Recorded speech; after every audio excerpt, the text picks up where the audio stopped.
তোমরা সবাই, আশা করছি সকলেই ভীষণ ভালো আছো। আমিও খুব ভালো আছি।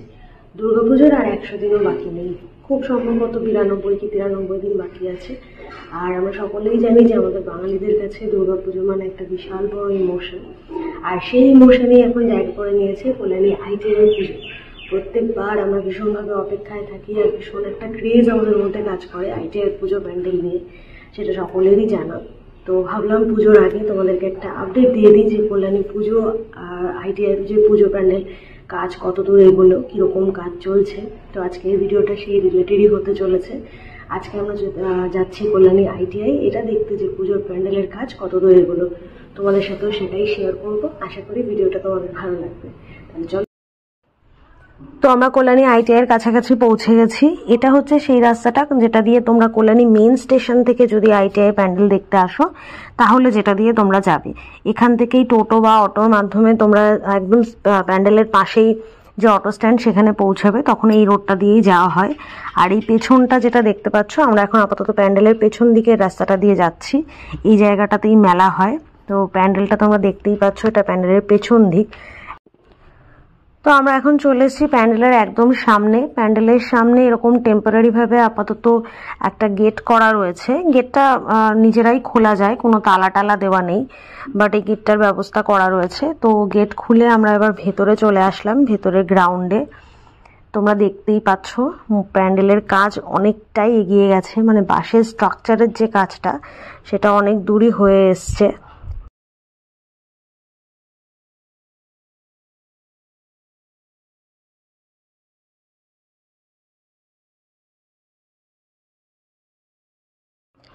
এখানে আপাতত এরকম টিন দিয়ে ব্যারিকেড মতন করা রয়েছে। আর ওই যে ঘরটা তোমরা দেখতে পাচ্ছ, ওটা সম্ভবত সদস্যদের মিটিং টিটিং এর জন্য হয়তো তৈরি করা হয়েছে। আর এদিকে তোমাদের চারিদিকটা দেখাচ্ছি আমি, দেখো টিন দিয়ে আপাতত সামনে একটা ব্যারিকেডের মতন করে দেওয়া হয়েছে। আর এখানে কাজ এখন চলছে। আমরা এখন এখানে এসে পৌঁছেছি সকাল 9টা মতন বাজে। অলরেডি প্রচুর মিস্ত্রিরা কাজ করছে। ওই দেখতেই পাচ্ছ বাঁশের উপর দিকে উঠে অলরেডি তারা কাজ করা শুরু করে দিয়েছে। তো তোমরা তো সকলেই জানো এবার ব্যাংককের অরুণ মন্দিরের আদলে এই প্যান্ডেলটা তৈরি হচ্ছে। তো ওই মন্দিরটা যেটা আছে সেটা যদি তোমরা ইউটিউবে সার্চ করে দেখো বা কোনো ছবি দেখে থাকো তাহলে তোমরা জানবে যে মন্দিরটার চারপাশে 4টে পিলার রয়েছে আর মাঝখানে একটা মন্দিরের স্ট্রাকচার। তো সামনে দেখছি 2টো পিলার অলরেডি তৈরি হয়ে গেছে। আর ওই সামনে যে তোমাদেরকে দেখালাম ওটা আঙুল দিয়ে, ওখান থেকে হচ্ছে এন্ট্রি। তো চলো আমরা ভেতর দিকটাও যাই, দেখি ভেতর দিকে কিরকম কাজ হচ্ছে। আর ভেতরে যাওয়ার আগে আমরা একজন কাকুর সাথে দেখা হয়েছিল আমার, সেটা আমাদের পরিচিতই একজন আর কি। তো ওনার সাথে একটু কথা বলে নিই, জিজ্ঞেস করি প্যান্ডেলের কাজ কতদিন ধরে চলছে, কবে থেকে চলছে, কতজন মিস্ত্রি কাজ করছে। তো চলো ভেতরে প্রবেশ করার আগে ওনার সাথে একটু কথা বলা যাক।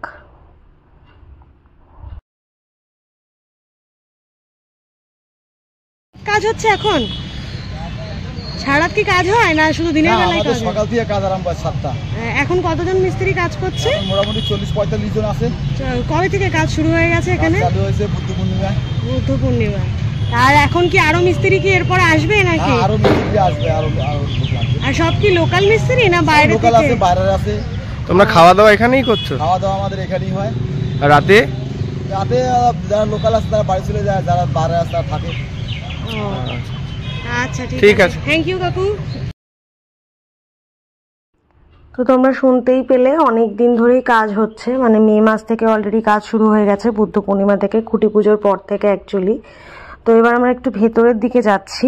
ভেতরের দিকে গেলে পরে তোমরা দেখতেই পাবে যে সামনে যে জায়গাটা দেখতে পাচ্ছ এখানটা আপাতত একটা ট্রিপল টানানো রয়েছে, সম্ভবত গাড়ি টাড়ি রাখার জন্য। এই যে সামনের যে জায়গাটা এখানটাই মেনলি স্টেজ মতন করে প্রতিমা রাখা হবে। প্রতিমা রাখার জন্য এই জায়গাটা তৈরি করা হয়েছে। এখানটাই প্রত্যেকবার প্রতিমার দর্শন করতে আমরা এসে থাকি। আর এই যে দুপাশে 2টো ফাঁকা জায়গা, মানে গেটের মতন, এপাশ থেকে সবাই দর্শনার্থীরা প্রতিমা দর্শন করে দুপাশ থেকে বেরিয়ে যেতে পারবে। আর এই জায়গাটা এবার বেশ বড়সড় রাখা হয়েছে। প্রত্যেকবারই বড়সড় রাখা হয় কারণ ভেতরে আমরা জানি যে প্রচুর ভিড় হয়, তো সেই আন্দাজ করে অনেক বড় করে রাখা হয়। আর এবারের একটা অন্যরকম চমক, তোমরা সকলেই জানো যে প্রত্যেকবার যে লাইটিংয়ের কাজ হয় প্রচণ্ডভাবে আমরা লাইট শো যেটা দেখতে পাই, লাইটিংয়ের কাজ হয় আর কাঁচ দিয়ে সাধারণত কাজ করা হয়ে থাকে। এবার তার পরিবর্তে ঝিনুকের কাজ হবে প্যান্ডেলটাতে। তো আমরা এবার অন্য রকম কিছু উপহার পেতে চলেছি। আর এখানে পেছন দিকে বাঁ দিকে এগিয়ে আসলে প্রচুর মিস্ত্রিরা বসে এখানটায় দেখছি অনেক কাঠাম তৈরি করছে। আমার মনে হয় এগুলো পরবর্তীকালে প্যান্ডেলের ভেতরে আর কি লাগিয়ে এর উপরে হয়তো ঝিনুকের কাজ টাজ করা হবে। তো এখানে প্রচুর স্ট্রাকচার তৈরি করা হচ্ছে। এখানেও 3-4 জন মিস্ত্রি আমি দেখলাম বসে সমানে কাজ করছে। আর এই যে টিনের ঘরটা তোমরা দেখছো না, এখানটাই মিস্ত্রিদের থাকার ব্যবস্থা করা হয়েছে। মানে যারা দূর থেকে আসেন তারা তো প্রতিদিন বাড়ি যেতে পারেন না, তো এখানটাই দেখলাম তাদের থাকার জন্য ব্যবস্থা করা হয়েছে।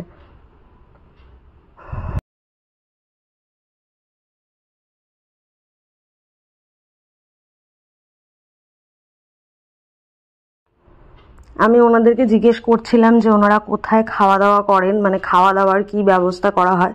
তো তখন ওনারা বললেন যে এই যে টিনের ঘরটা তোমরা দেখছো, এই ঘরেই ওনারা থাকেন। মানে যারা রাতে থাকতে হয় যাদেরকে, তারা এখানেই থাকেন, আর এই ঘরের ভেতরেই তাদের জন্য রান্না বান্না হয়।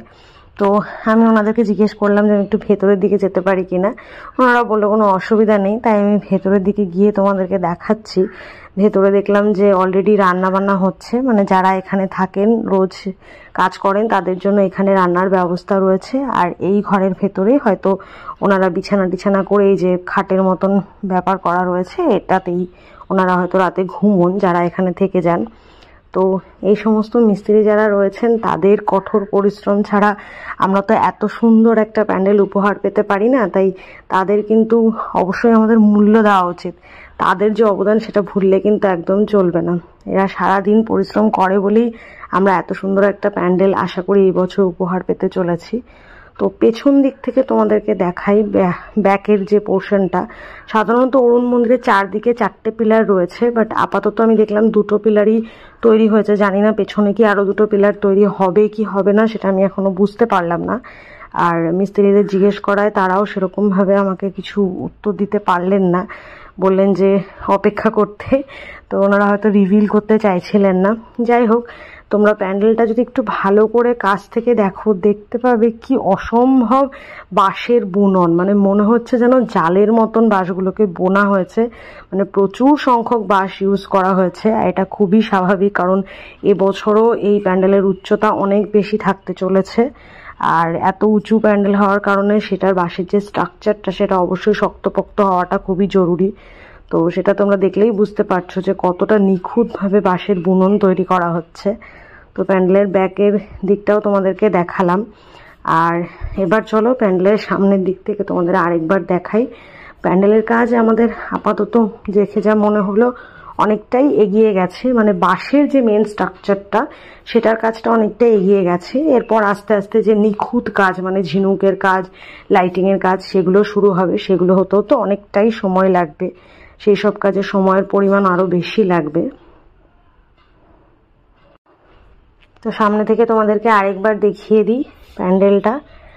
আমার তো এখনই প্যান্ডেলের স্ট্রাকচার দেখেই আমি আন্দাজ করতে পারছি যে কি অসম্ভব সুন্দর এবছরও আইটিআই প্যান্ডেল হতে চলেছে। এই বছরও প্রত্যেক বছরের ন্যায় আইটিআই আমাদের খুব সুন্দর একটা প্যান্ডেল উপহার দিতে চলেছে। খুব সুন্দর একটা চমক থাকবে।